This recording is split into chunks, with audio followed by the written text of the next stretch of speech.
Madam Speaker, how did this all start? Well, it started with a Prime Minister who, before he even took office, expressed his admiration for the basic Chinese communist dictatorship. He elsewhere expressed his admiration for Fidel Castro, whom he called a great revolutionary. Seeing this ideological bond, Beijing decided it had a friend and wanted to help the Prime Minister get elected. It interfered in 2 successive elections. The most recent election, intelligence confirms they wanted to see the Prime Minister win and defeat the Conservatives.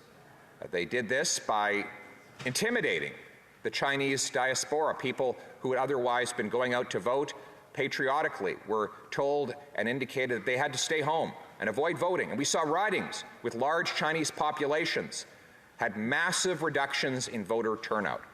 We know that members of Parliament have been threatened by the regime in Beijing, even having the possibility of their families facing harm back home in China. We know that the Prime Minister has been aware of many of these facts for a very long time and yet chose to do nothing. His defense is that he knew nothing. Well, if he knew nothing, he is not getting the basic information from his intelligence forces, then it indicates that he is incompetent and incapable of protecting our homeland, Madam Speaker. And worst of all, the people who are the greatest victims of this are Canadians of Chinese origin, who've come here to build this country, who come here to escape tyranny and embrace freedom, who follow the law and contribute to our country every day and in every way. And yet, their government in this country has done nothing to protect them from the government in the country they left behind.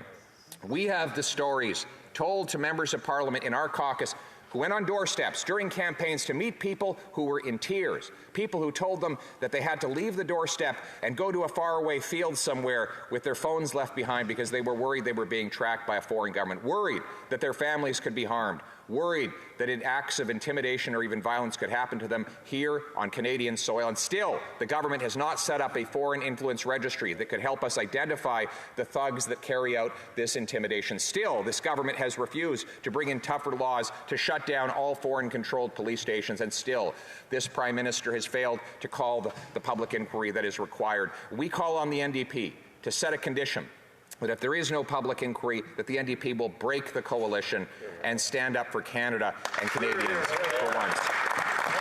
These Canadians who are attacked by this foreign government, these Canadians of Chinese origin, they are patriotic Canadians. They deserve the protection of their government. These are our people. This is our land. This is our country. This is our home. Thank you.